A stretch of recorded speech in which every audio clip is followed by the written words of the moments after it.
going to start the official part of this reading with a poem from Muriel Rukeyser to summon her spirit to be here with us. And that's one which many of you have probably seen.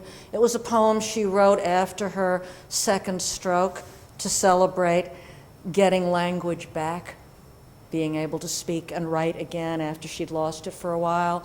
Poem, white page, poem. Something is streaming out of a body in waves. Something is beginning in the fingertips. They are starting to declare for my whole life all the despair and the making music. Something like wave after wave that breaks on the beach. The small waves bringing themselves to white paper. Something like light stands up and is alive. I think that's one of the great poems of celebration and of empowerment through language. And what I particularly love in that poem, aside from or because of and through its wonderful spirit of affirmation, is that she made it out of a vowel play, out of the play between the I in white and the A in page, so that the two vowels you hear repeating through the words in that poem are those two vowels. Something like light stands up and is alive in the last line, or they are starting to declare for my whole life.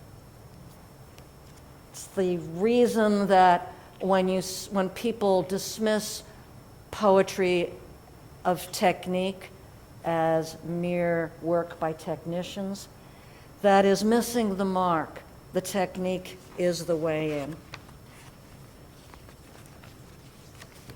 I'll start this from Cities of Mathematics and Desire now with the poem that's a kind of invocation of unreason. Something very necessary for someone working in an academic environment to do, is to keep my hand always on the pulse of what is not measurable by reason.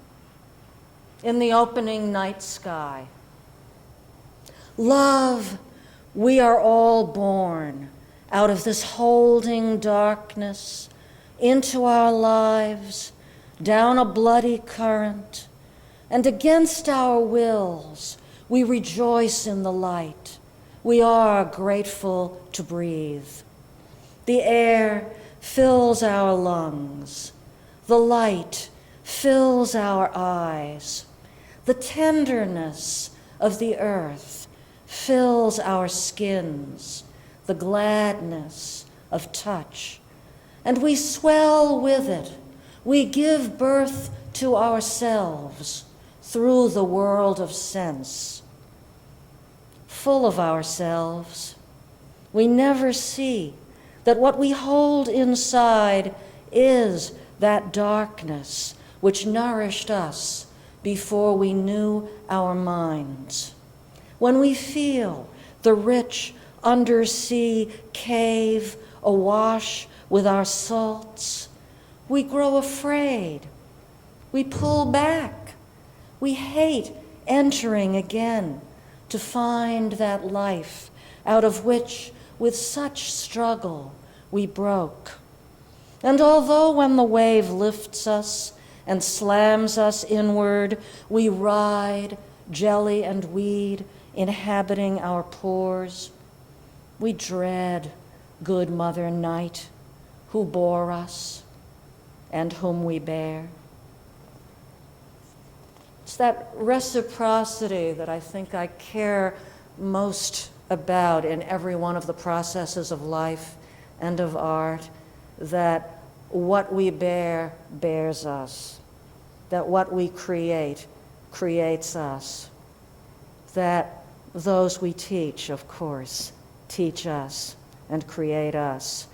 and that as a poet, you create me every moment and teach me to be the poet who says the things that are the pretext for the poem you make in your minds in accompaniment to the words that I say. The poem is not what I say, and what's in this book is not the poem, it's the score.